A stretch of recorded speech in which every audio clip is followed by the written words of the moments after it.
Got no music here. How about this? There we go.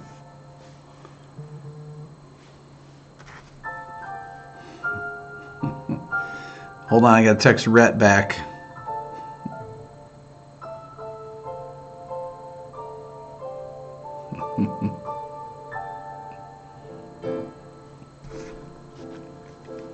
Okay. No, we have music now. Hey, so am I distorted now still?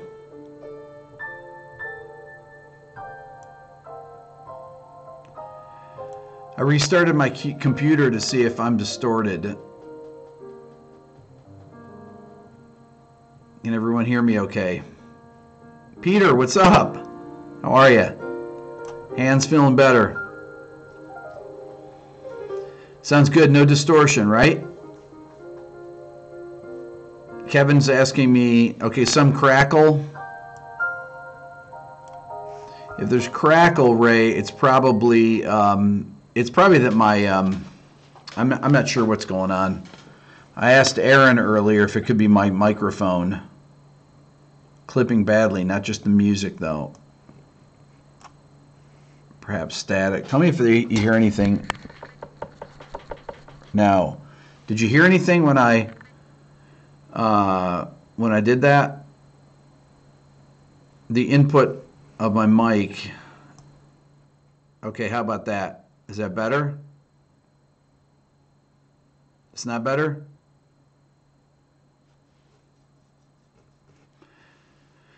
Is it distorted still? How about now? Say something loud. Much better now, right? Yeah, it's quieter, but it's not distorting. It's clipping still.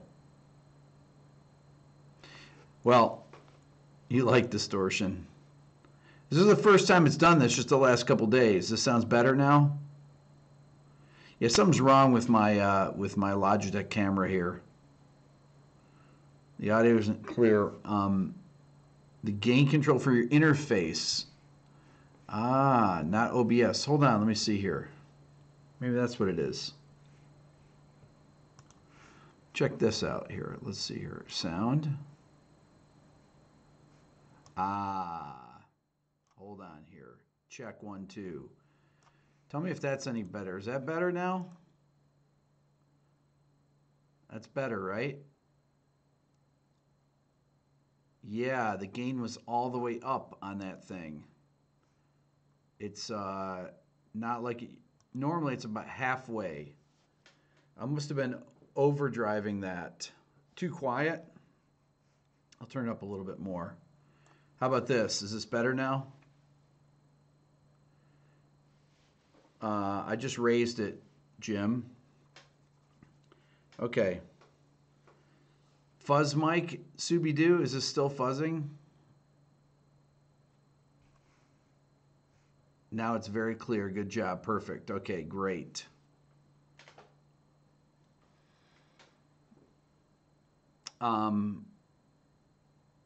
Okay, so last night, I want to know how many people... okay, I've got OBS turned up to normal there. Is that better now with OBS? Okay, how many people had the video taken down last night because it was in Europe? I know that. Some people in New Zealand and Australia did not have it taken down. But the ECM, you did. My video from last night when I was playing Pat Metheny stuff, Pakistan taken down. You can see it in New Zealand, Alan. Okay. Well, on my earlier live stream on my other channel, I said, I mentioned that I got emails from people saying it was taken down. Gone in the U.S. Well, it's just a matter of time for it. They'll take it down everywhere. That's how they did it before. When I did the Keith Jarrett videos, they took it down in Germany, Austria first. then they took it down worldwide. And I do not know why ECM does that. It's really kind of incredibly stupid. There's no money that they're going to make off this. I mean, it's ridiculous, right? I, I'm going to promote these things, and they take them down. Exploiting for currency and money. That's ECM. Star Chord. There you go. Is this the main reason for the second channel? No. It's really, what's up, Brett? It's really stupid, incredibly stupid. I don't know how old Manfred Eicher is, who owns ECM Records, but I'm thinking since he started the label around 69, he's got to be in his mid 70s. He has to be. And I don't know what this does for them. There's I don't get it. I don't get it. It's completely stupid. Elliot, you're right. Very short-sighted. It's there's no possible reason to take down a video where you're promoting something. They cannot. He's 74. Interesting. Thank you, Joe. They cannot be making any money. Peter asks, why don't I reach out to Manfred? I don't know how to well, actually, I didn't know how to reach him, but obviously Chris Potter, who I just interviewed, is on ECM Records.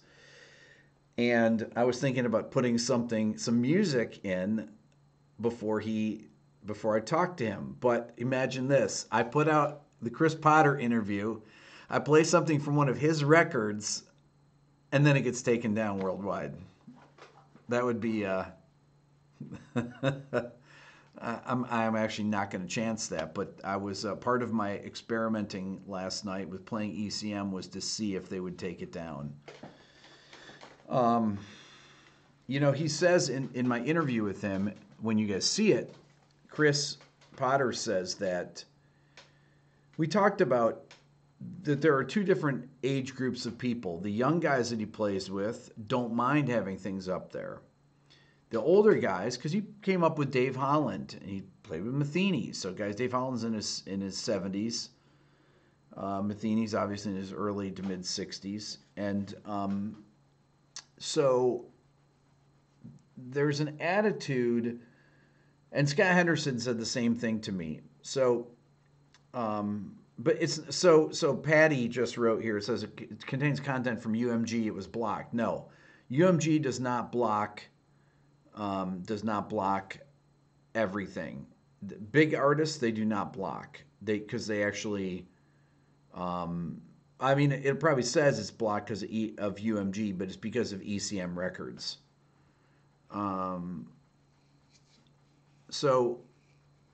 But Chris Potter talks about the difference in age group.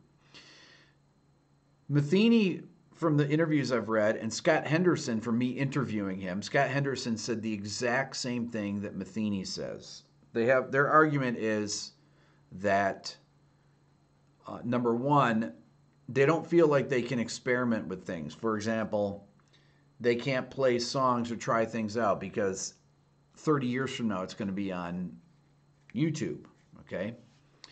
And that's Pat's big beef with it. Same thing. Scott Henderson says, well, I don't want to have inferior performances out there. Inferior sounding performances. But that's just ridiculous, right? It's like, so what? Now, that being said, I mean, I do respect the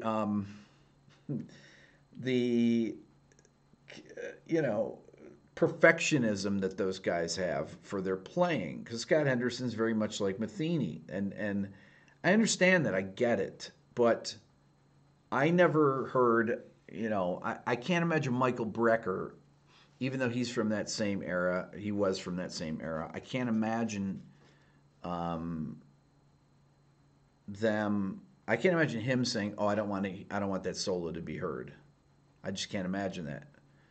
And same as Jarrett, yeah, they don't want things out there. They only want things that they've signed off on. Um, there are full albums like Bright Says Life on YouTube, but instruction videos get pulled off. So, what I decided then, what I have to do if I want to talk about a Matheny solo is I have to play a bootleg. That's the only way to get it to get it to get it played. Um, Elliot, does the argument mean you shouldn't be listening to the great records from the 50s because the sound quality was inferior? I know, like, what? Well, their thing is, like, they're saying that if you record with a Walkman or something, right, that it's that the sound quality is not going to be good. Well, the one of the things is that there's archival or historical things that are being put out there. Brett Bottomley, who you guys know from here, Brett sent me a link to a Matheny Jocko Bob Moses recording from 1974 that I never knew existed. I had always heard from talking to Bob Moses that they had a 6-week tour, and he thought that there were some cassettes floating around. Well, one is on YouTube now, but I actually haven't done it yet, but I'm going to rip it off of YouTube so in case it disappears that I have a copy of it. I'll just admit it that I'll do that.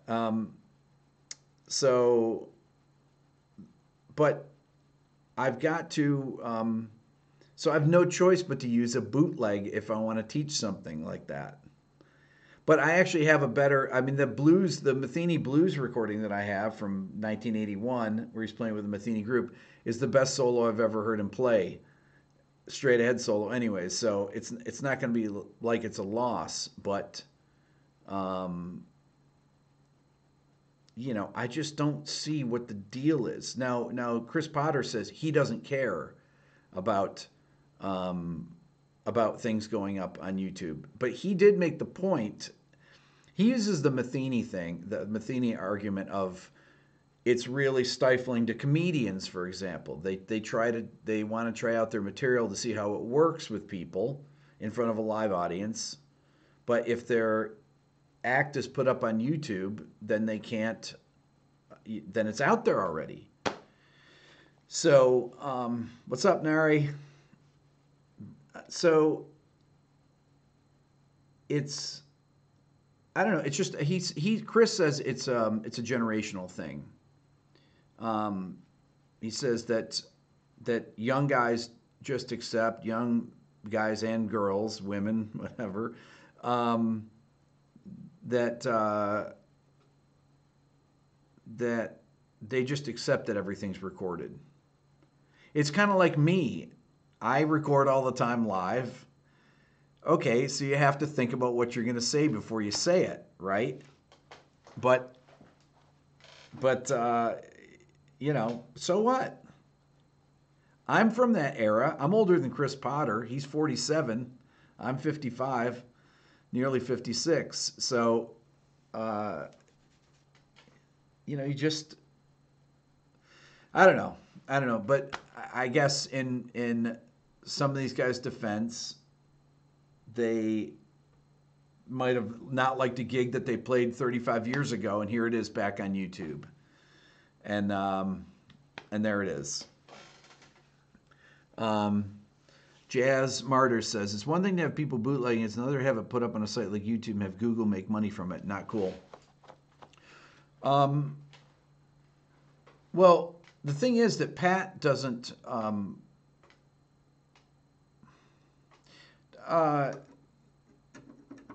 the making money of it is... There's... The only real money to be made on YouTube is if you have millions and millions of views. Okay? If you get 1 million views on a video, which no bootleg, unless it's a Grateful Dead bootleg, Grateful Dead bootlegs don't get a million plays on YouTube. I don't think. So that's worth $1,200. YouTube apparently loses money. Actually, YouTube is a I think is a loser for YouTube. Million views per video, is that right, Jay? For Grateful Dead bootlegs, um, it's pennies otherwise. It's literally pennies. A video that the video, how much is Google making? They're not making anything. They're not making anything off bootlegs. I mean, bootlegs get no. The Matheny bootleg that I saw that Brett sent me had about 8 views on it. Literally 8 views, I think, something like that. Now, granted, somebody probably just put it up, but you know, 100,000 views is worth. Okay, so if a million views is worth $1,200, 100,000 views is worth $100.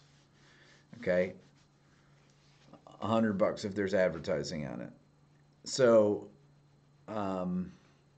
Anyways, so that's they're not losing any money because they don't get that many plays. I'm missing the point. Most of the content on YouTube is not there legally. I'm not missing the point, Jazz Martyrs, but you're missing the point to me. And there you go. Boom. Get out of here. I know about how much money is made on YouTube. I know how little money jazz players make. Trust me. I know all about it. Man. Boom. Jazz Martyrs. Give me a break. That's your last chance. That's what happens over here, Jazz Martyrs. I never saw you before. And I ain't gonna see you again. You're out of here. Like he's got to tell me about jazz videos. It's ridiculous. Ridiculous. Drink, right, Ray? I know how much videos make on YouTube, all right? You don't have to tell me. They're not getting, Pat Metheny's not getting ripped off by anything. ECM Records is not getting ripped off.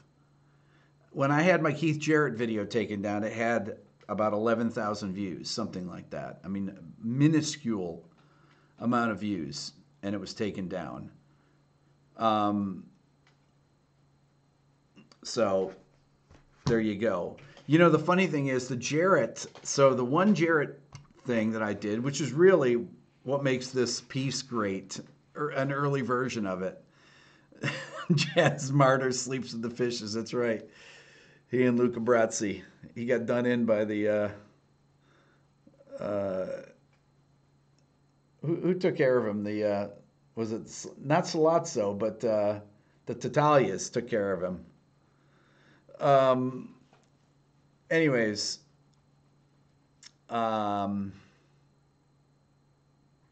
but when I did the Keith Jarrett video, I used part of a piece from the Bremen-Lausanne concert from 1975 that was 33 and a half minutes into an hour and 4-minute piece.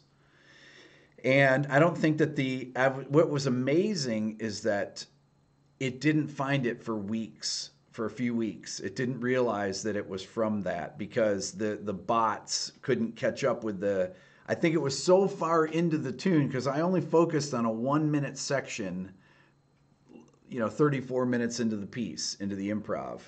So I think that, but they eventually caught it. And I think that the other thing is that the bots scan for titles. I had put up an improvisation thing that said, of Iden's, that said Green Dolphin Street Improv. And they demonetized it only because, but he didn't play the melody or anything. So I took it down and I think I put it back up later and I just said GDS and then it was fine. So I think that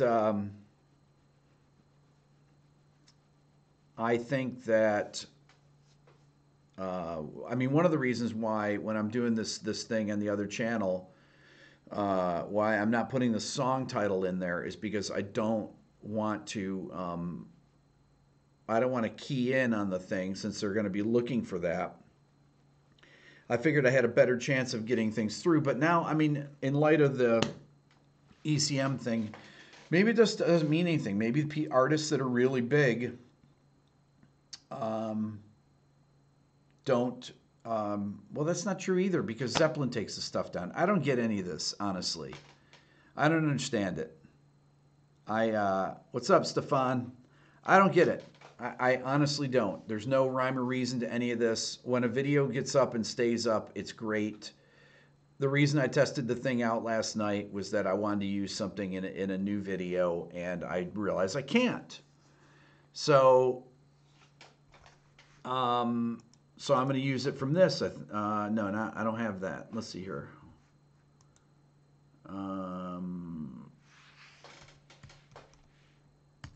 I have it here. Let's see here. In library.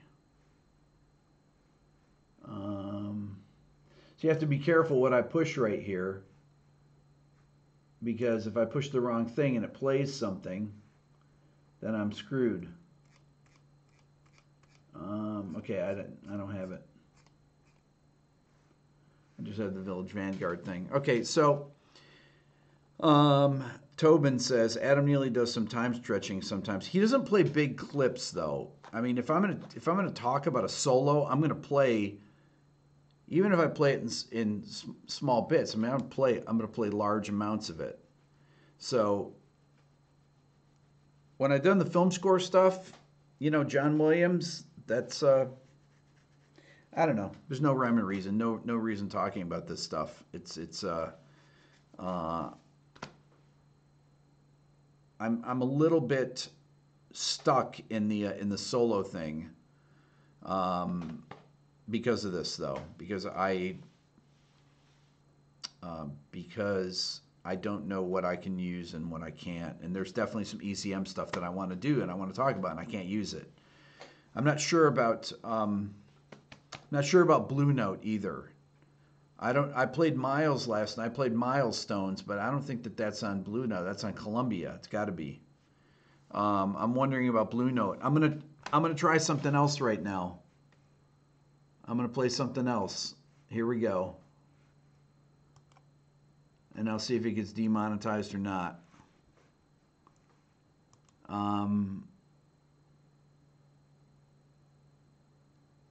Let's see here.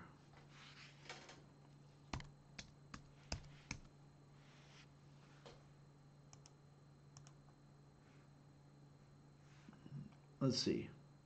Okay, I'm going to play something.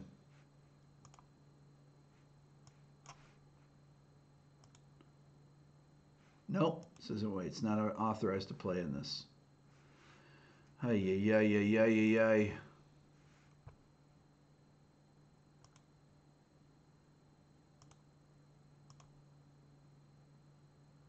Oh my God, it's totally freaking out right now.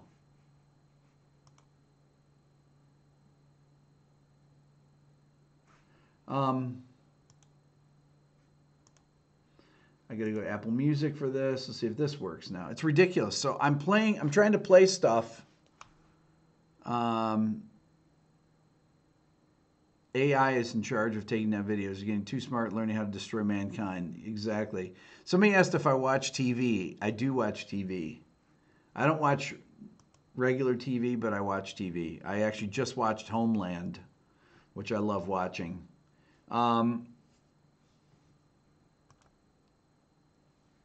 Let's see.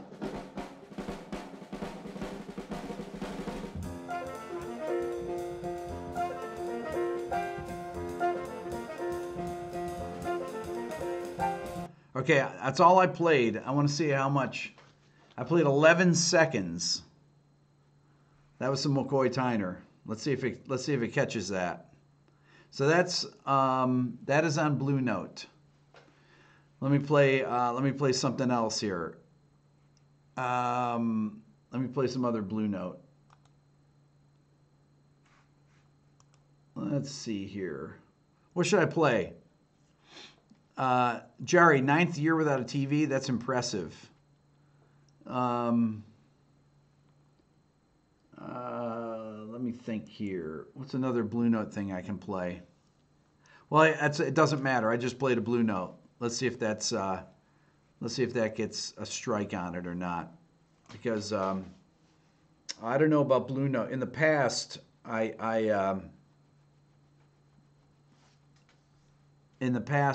played Blue Note and they just demonetized it, which is fine. I got no problem with that. Totally have no problem with demonetization.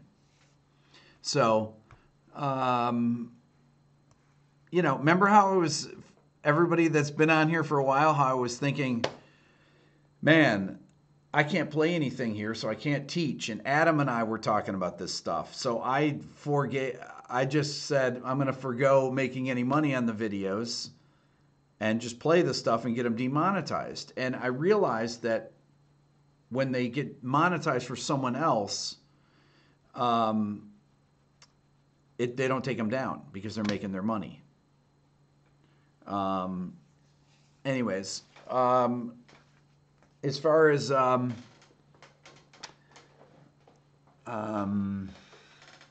TV though, as far as TV, I like Homeland. I like Game of Thrones. I'm trying to think what else I watch.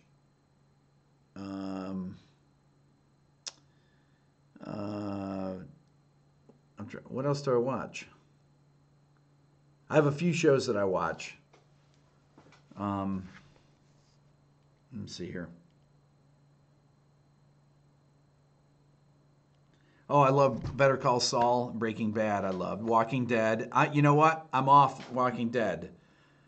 I stopped the second to last episode, and I don't watch it anymore.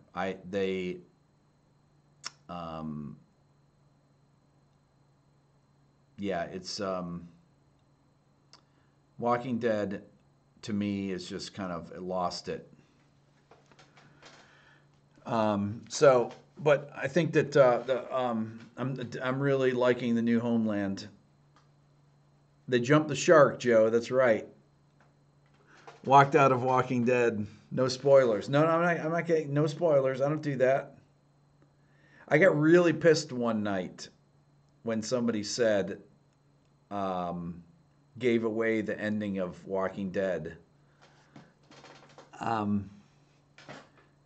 Is there a new Trek series? Is there a new Star Trek series? I love Star Trek. I was a fan of all the Star Treks.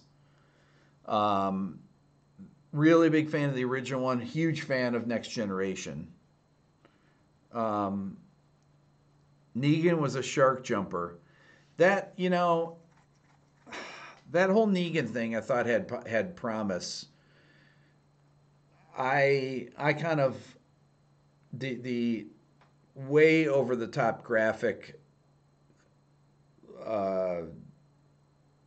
part of the 2 seasons ago, the ending and the beginning of the last season. I mean, it just was absolutely awful, and that kind of started me on the decline. But the guy that plays Negan is a great actor. He is a great actor, but he sure has great teeth for somebody that's been in the zombie apocalypse for 5 years. So Elliot says it takes place 11 years before the original series. Interesting.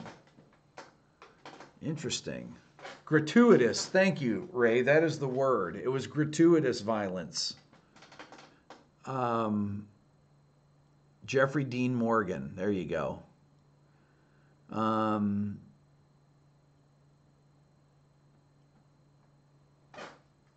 want to see. Okay, what's everybody watch here? Give me some of your favorite shows. What are the favorite shows? What are shows I should watch? I want to know, like, what's really cool. So you know the kind of stuff I like. I liked House of Cards until I thought that was great. Carol Burnett. I loved Carol Burnett. Westworld I've never seen. Is that something I would like? Only watch Rick TV. The Wire. Okay. MASH. I used to watch that. Mozart in the Jungle I've heard of. Um,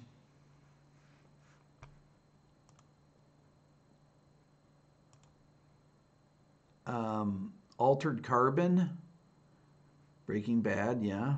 Mr. Robot, I've heard that's good. Westworld, Star Trek Enterprise is underrated.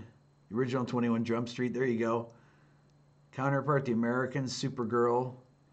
PewDiePie, Mr. Robot, Man in the High Castle. I definitely would like Westworld. I've heard that. People tell me that I would definitely like it. My assistant Ken always knows what I'm gonna like. He's got a great feel for that. I was never a Sopranos fan. I watched a few things of it.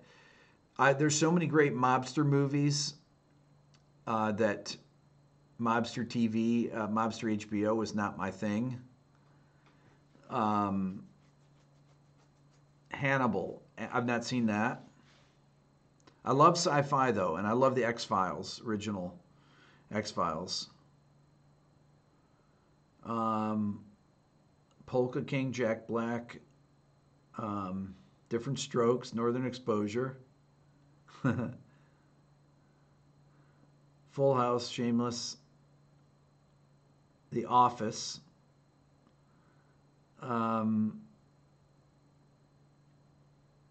Is the X-Files with Mulder and Scully? Is that really back? They're both on it. Talladega Nights.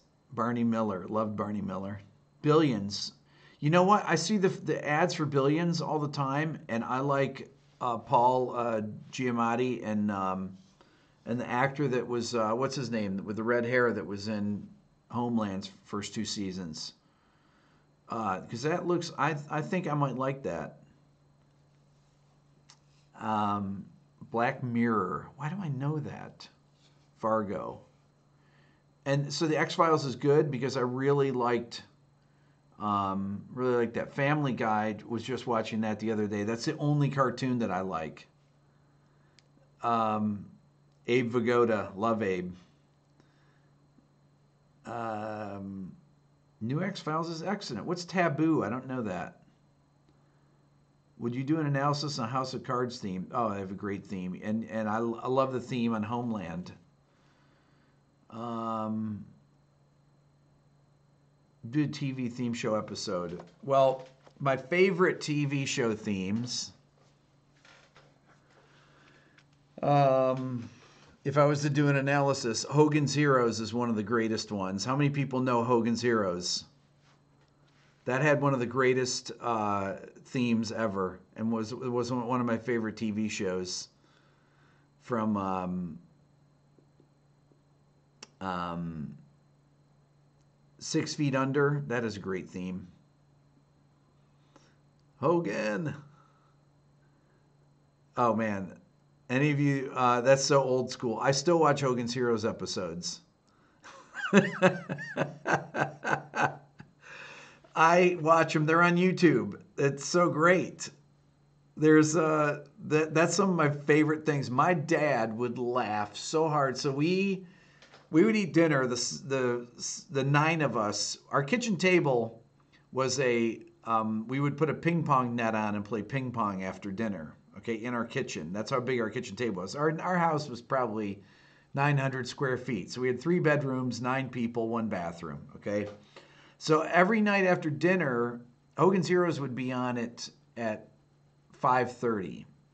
So we'd finish dinner and then we'd adjourn. Myself, my other brothers, and my dad would go in, and my dad would sit back in his recliner in there, and we'd watch Hogan's Heroes, and he would laugh so hard that he would just, it was just, I mean, things like Carol Burnett show when Tim Conway was on, my dad would just laugh so hard. But Hogan's Heroes, he would laugh so hard, it was great.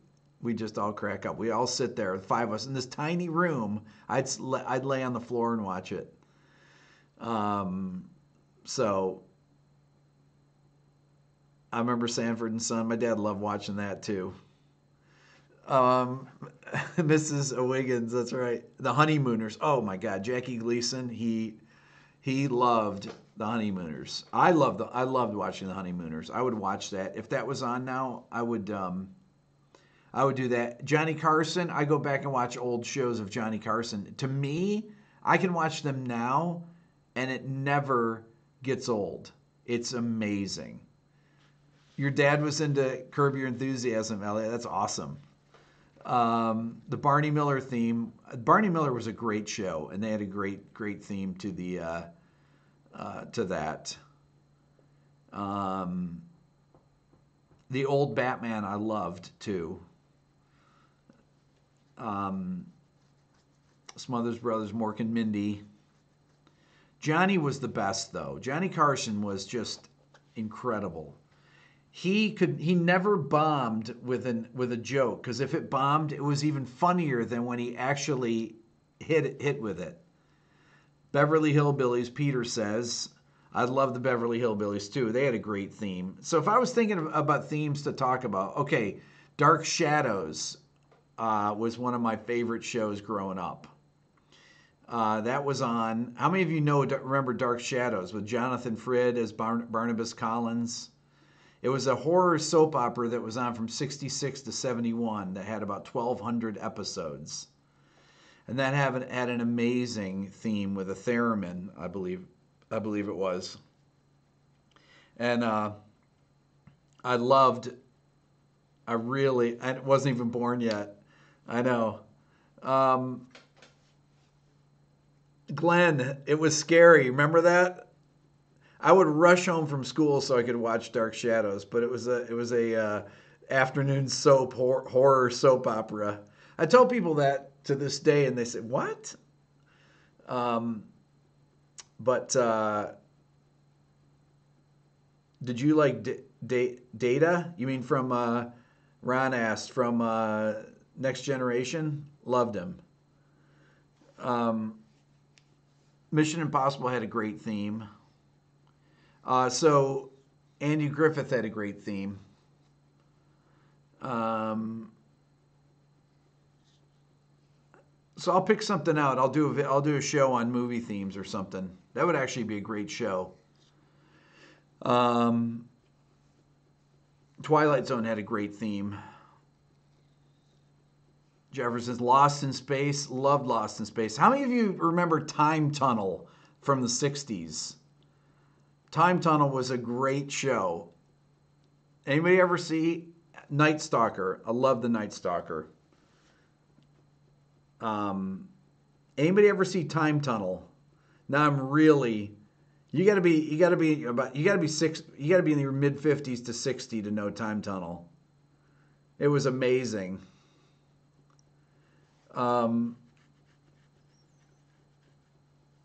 That's so funny. Kolchak was the Night Stalker. Darren McGavin, right? Was that it? Is that who it was? Yeah. And the Munsters was great. Time Tunnel had the worst control panel ever, always blowing up, sparks everywhere. I know. Darren McGavin, he was great. I loved him as Kolchak. Time Tunnel theme on YouTube. Oh man, I don't even remember the Time Tunnel theme. Oh, Bewitched, I loved. That was a great show, and they had a great theme.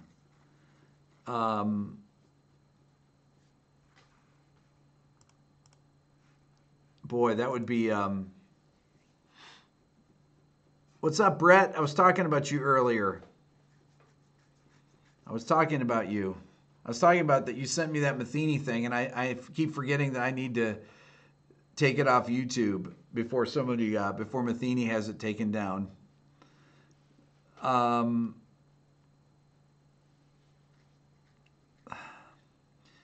Which Darren? Body Knowledge asked. I like the first Darren. The replacement Darren was never as good. Aaron says over 2,000 subs today. Yes. Okay, so Rhett gets mad at me when I mention subs. Aaron is on. Everybody that doesn't know Aaron, flat5.com. Aaron has some new courses out. I'm going to be putting my new courses on Flat 5 as soon as I have 5 minutes to make one. But Aaron just said I hit 2,000 subscribers today.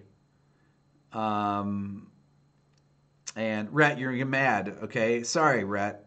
I can't help it. I want to, I'm looking it up right now. Let's see. 2,063. So I'm at 249,306. So Aaron just put flat5.com up there. You guys check out Aaron's new teaching platform. I'm going to be putting my my teaching videos that I make, my courses I'm going to be putting on his. And Aaron has a new course up there. You guys should all go check out flat5.com, flatfive.com. Aaron's working on we're working on the ear training course. Well, we'll get back to working on the ear training course now that Aaron's got his whole thing built.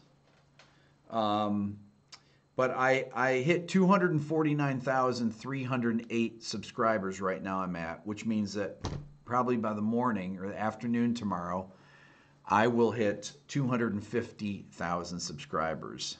So there you go. So thank you, everybody. Anybody that's newcomer, thank you, because that's halfway to 300. I'm trying to think of these. So Glenn just said the Dragnet theme. I love Dragnet, the original Dragnet, and I also loved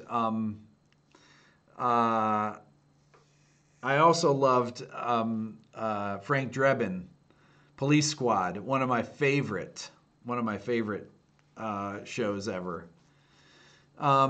So I looked on, going back to the subscribers, I looked on Social Blade, which does projections, and if I'm averaging, I don't know, almost 1,400 subscribers a day right now. So it says, I'll tell you exactly. It shows you subscriber milestones, meaning if you keep going with the same number of subscribers, if I keep the same rate of subscribers, they have a future projections thing, and it says subscriber milestones. So I look at this, and it says, this is interesting, because I used to look at this to see when I get 10,000. It says that I'm going to get, in 38 days, I'll hit 300,000. That's it. 38 days. In 113 days, it says I'll hit 400,000. And in 188 days, or September 1st, I will hit 500,000 subscribers. That just went down because yesterday it was September 4th. Now it's September 1st. And then it says 1 million, if I keep it the same rate, in 563 days, I will hit on August 24th, 2019. September 11th, 2019, I'll hit 1 million subscribers.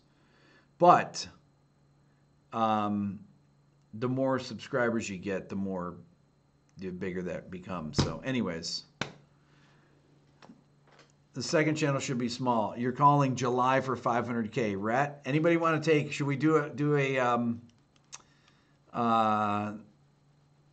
we should do a take bets here and see. Let's take bets. We need to think of something here to take bets on. What's the prize, Rhett? Elliot, good night. Aaron says July, he thinks. What's the over-under? I think, so Riley, it says, when did you get 100K booms? 1K booms? Loser has to play the major scale for 5 hours. Let's start a betting pool. Rhett, so the loser has to play them. Okay. How about a guitar? Let's see, $5 bet, winner takes all. Ooh, I like that. Can we do that? Is that legal? We should put the thing on the forum. I'll be down with throwing a pot of money there, and we'll everybody put $5 in, and the winner. Yes, it's legal. Tom, are there any lawyers on here? Rick, content going downhill was posted on the forum. Who posted that? Hold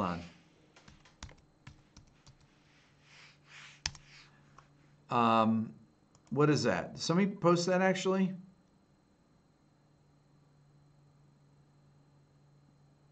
That's not true, is it? I hope nobody posted that. You saw that earlier. Uh-oh.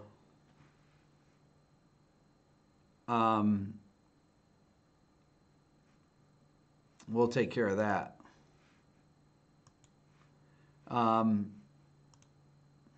So I was doing a transcription for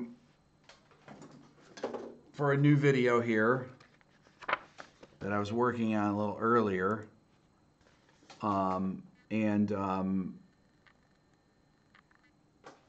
That's the chord progression behind one of the solos, behind one of Aiden's solos that I'm going to do, What Makes This, or The Art of Soloing.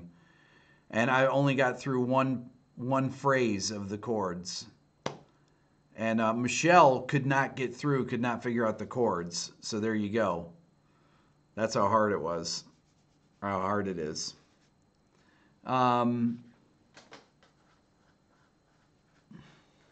Pretty sure he meant downhill as in sledding. So Brett, the Aiden thing is, oh man, it's unbelievable. It's hard just getting the chords. I think I have to have Dylan come down and help me. Actually, I said, Dylan says, "What's in it for me?" I said, "Hey, you want to come down and help me with this real fast?" Tom, she has perfect pitch. I have relative pitch. It doesn't matter. The chords happen so fast that you gotta. It doesn't matter if you have perfect pitch or not. So, but that's what I got so far as the progression. Wait, where is it here? So it's pretty much one beat a piece with these chords. So he's soloing over that. The first bar, the solo starts over here. So the first bar is B minor 11 to F over G to F sharp minor 11 to A over E flat. So it's this thing here. I've got the solo transcribed. I just don't have the chords. Let's see here. My library. It's a solo from this thing. Right here.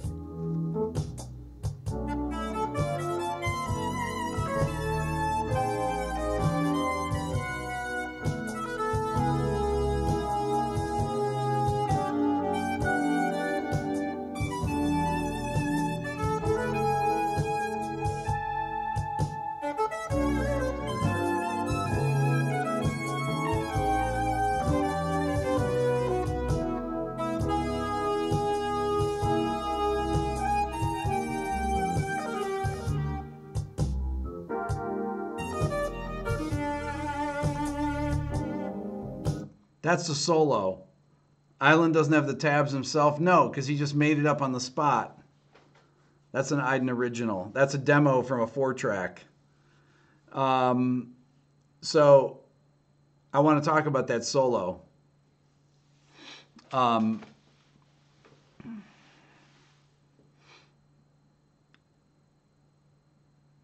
So is there going to be a resumption of Viewer Music Wednesday soon? Yes. There will be once I recover and from not having my assistant here anymore. Because I'm really backed up on work. That's one of the reasons I've it's been hard to it's been difficult to I mean, without Michelle here, it's difficult to do stuff. So Peter asked, what was Bob Moog's and Ray Kurzweil's response to Iden? They were blown away. They're absolutely blown away. It was fascinating to see them. I mean, Ray Kurzweil at the time. I mean, Bob Moog, I knew, he was famous at the time, but Ray, Kurzweil. I didn't know that much about him. I knew about Kurzweil. This is 1985 or so, 86. So, anyways, Renzo asks, when will I am getting new assistant, Renzo. She's moving down. Her name's Carol. She's moving down from Boston on the 5th or 6th. And she's from Indonesia. And I haven't met her in person, but I've talked to her over video chat, and she's got a great ear and is going to be an incredible, is going to be a great addition here. Plus the fact that she's a film scoring major, so I can get back to doing my film scoring videos, and she's really quick with she's good at doing mock-ups, and she's really good at obviously at Finale. And the other thing too is the Beato book. So I have one new. I've got a couple little chapter additions that I'm putting in the book right now that I was working on. I was working on one tonight that needs to go into the book. That's on the melodic minor pentatonics that is not in the book presently. How's my streak going? I just blew it. Anyway, so that stuff's going to get put in. Michelle's coming in, I think, tomorrow, and we're going to finish. So we have all the notation. I have exercises to go with that too. So anybody that just bought my book, when the new one comes out, it's pay what you want. You get the new one. It's 467 pages right now, the new book. The updated version of the Beato book is 467 pages.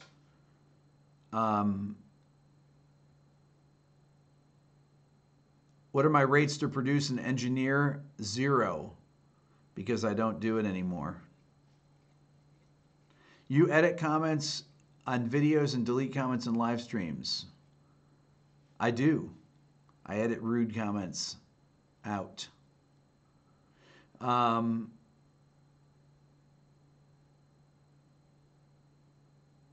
Lost in Space, John Williams. Did John Williams do that? Anyway, so the Chris Potter interview should be out in probably the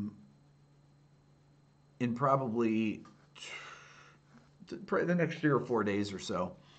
Subi, you only stopped producing a year ago. I stopped producing. When did I stop producing? No, I really stopped after the summer. Remember, I don't know if you guys remember, I did that thing that was for YouTube Red, part of Legendary Pictures that I did over the summer with Rhett. Actually, Rhett did it. I was the supervisor on it. What would it take to get me back to producing? Nothing. I will not go back to producing.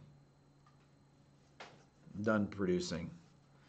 The closest thing to producing is my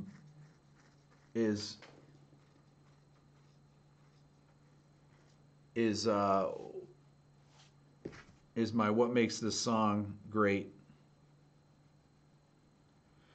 Okay, let's see. Anyways, what if I get a call from Sting? No.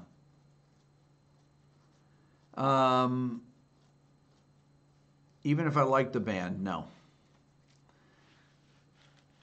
Glenn says John Williams composed Lost in Space. Is that really true?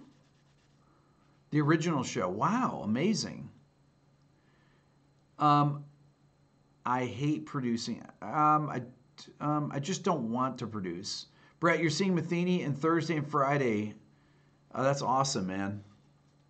$10 million.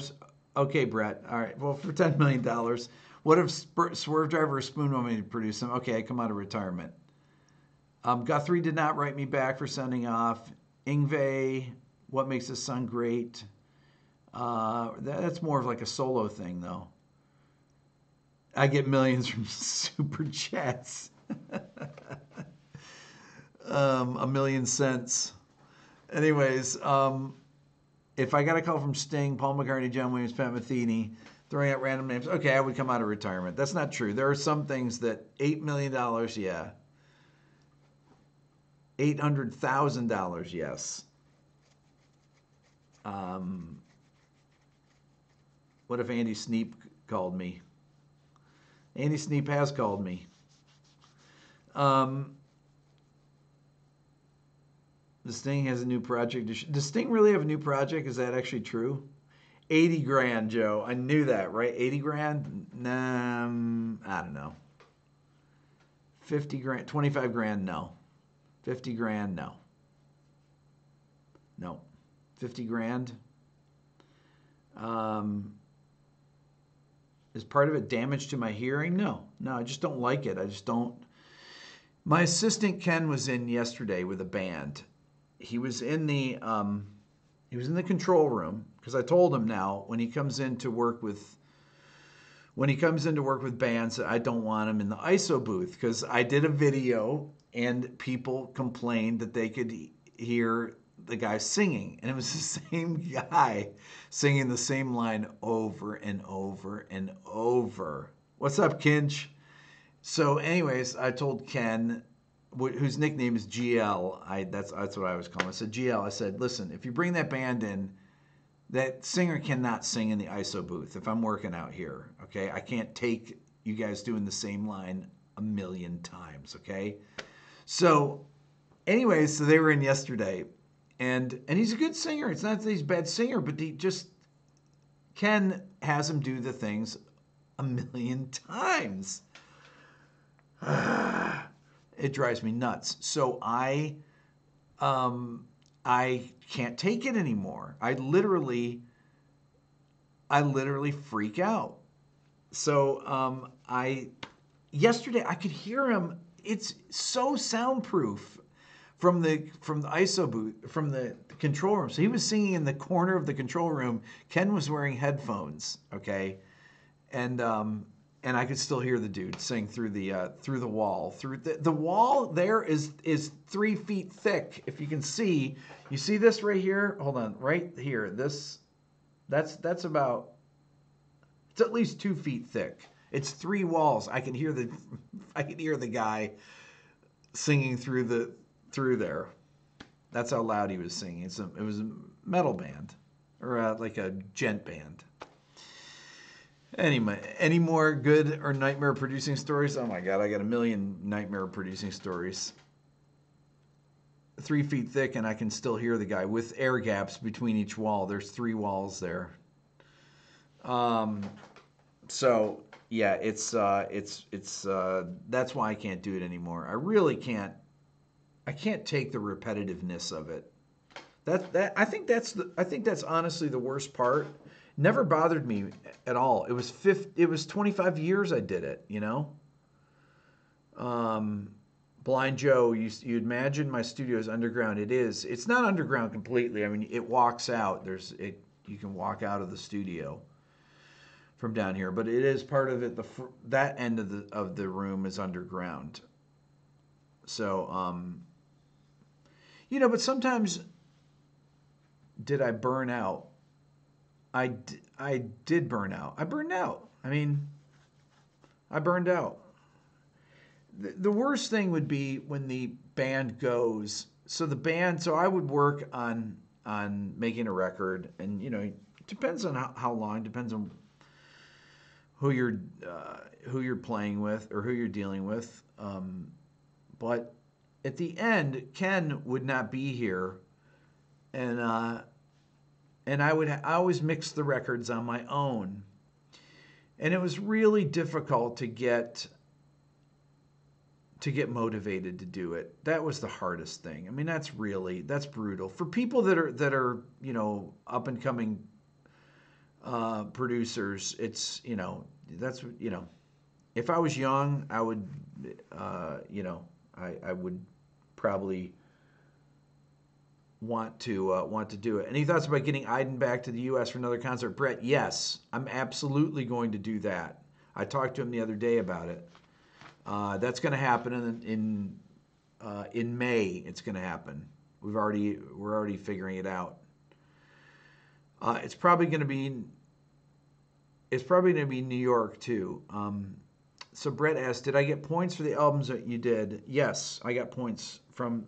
I mean, I made 5 records that I still. There's 6 records that I still make money. That I make money from. Not a lot of money, but money.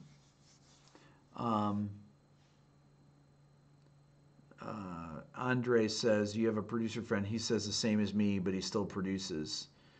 You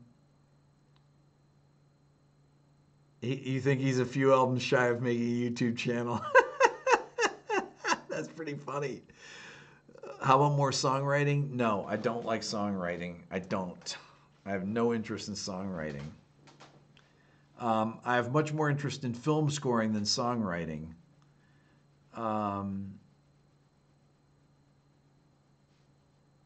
Other than Iden, anybody who did it in the first take. I've worked with some people that do first takes.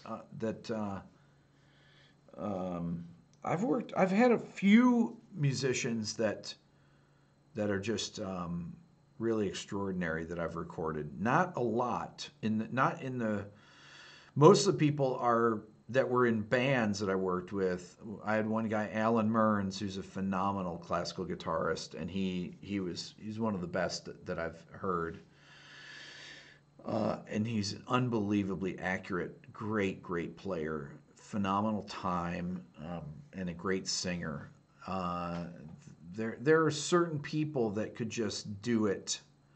The other people that I've worked with are people like Josh Freese, who's a session drummer. There's people like Vinny that can play anything, and most of the guys that are the one take guys are the fusion guys that can really play well. It's funny though, when I did the Toto video and you hear Lukather play, and he's a rock guitar player, but he is so accurate. When you hear his rhythm parts, you know that it doesn't take him any time to do it. When those guys were doing stuff in the 80s, studio time was $2,500 at a big studio, $2,000 to $2,500 a day for studio time when you're making a record back then. All the way through the 90s it was. And when you hire guys to come in like that, you expect them to get the things on the first take. Not just... Lukather plays jazz and fusion too, but he's not really it's not like he's a straight ahead jazz player, but he's got the ear for it. But the accuracy of his playing is the thing that really makes it extraordinary. That I don't think you realize when you're hearing him play in Toto. You don't, unless you are a studio guy like me and you're used to people doing horrendously bad takes all the time. When you hear somebody play something really well, it's surprising. When I'm doing the Metallica video, for example, about that I just did on Enter Sandman, now James Hetfield is the one guy in the band, and Jason Newsted too, but James Hetfield can play his rhythm parts incredibly well, and he can sing incredibly well. And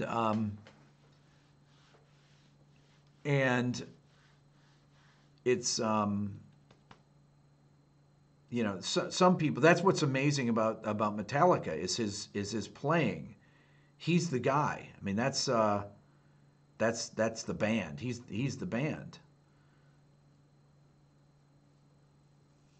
Irrespective of music, I mentioned Ahmad Jamal once. What a cool name.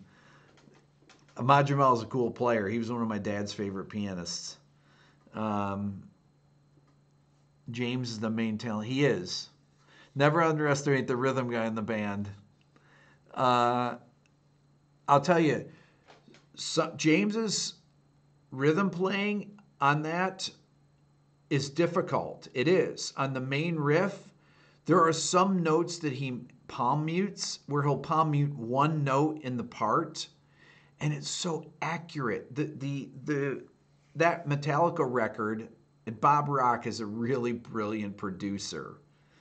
That Metallica record is so accurate, all the parts on it.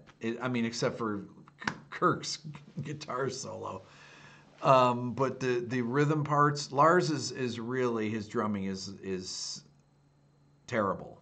Everybody knows that. Lars cannot play in time at all. But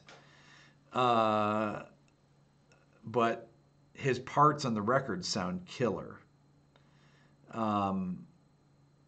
And Bob Rock had them do the really straight beats that's right out of AC/DC that Mutt Lange had them do, the kick, snare, kick, snare. And that is really out of, I think, that feel. I think Mutt Lange was trying to get AC/DC to have more of an R&B feel, honestly.